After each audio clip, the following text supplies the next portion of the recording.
Annyeong guys! Welcome to another A Day in a Life as a Filipino private chef here in Korea.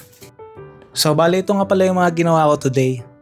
So ayan, pagdating ko ng 10 AM, sabak na agad.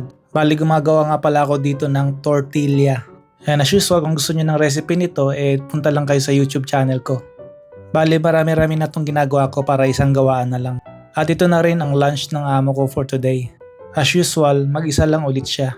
Kaya gagawin ko lang siya nitong chicken wrap. Na yung chicken minarinate ko lang sa Cajun mixed spice. And after ko ma-serve yung kanyang lunch, ito naman gagawa ko ng lunch ko. Bali paksiw ng mga panganang sibas nga pala yung for today's lunch natin. At para medyo social, balsamic vinegar yung gagamitin kong vinegar. Kaya pala puro panga to kasi ito yung pinag-trimmingan ko ng malaking sibas na ginawa kong steak. At syempre lagyan natin ng tubig from Hanggang River at yung asin from Pacific Ocean.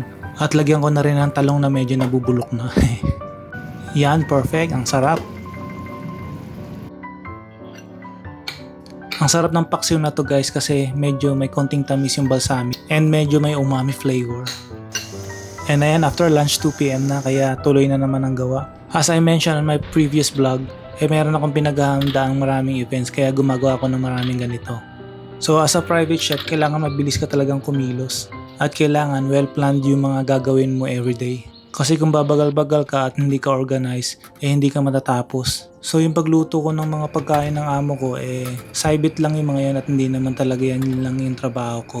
Kasi marami rin akong pinaghahandaang events at saka lagi kami mga bisita. So lagi kami nagpapa-dinner dito sa residence. May mga events sa labas, may mga events sa hotels, ganun.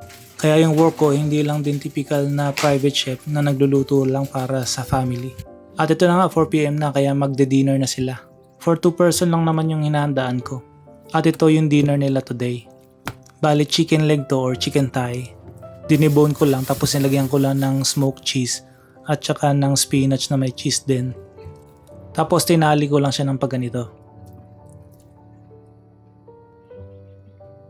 And then isi-seared ko muna to dito sa butter na merong rosemary, thymes, and garlic. Para mas lumasa yung manok at saka mas gumanda yung kulay niya. And then dyan ko na i-finish yan sa may oven. At ito na yung result niya.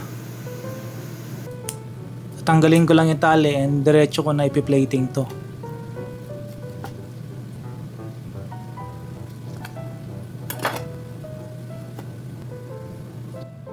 (5:30) na at malapit na akong umuwi kaya i-setting ko na. Paparisan ko lang to ng baked potato na in-oven ko din.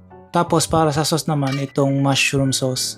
At kapag kumakain sila ng dinner laging full course to. Merong appetizer, salad and soups. Natapos na rin yung araw at malaylayo pa yung bahay ko kaya 7:30 PM na. Hanggang dito na lang. Annyeong!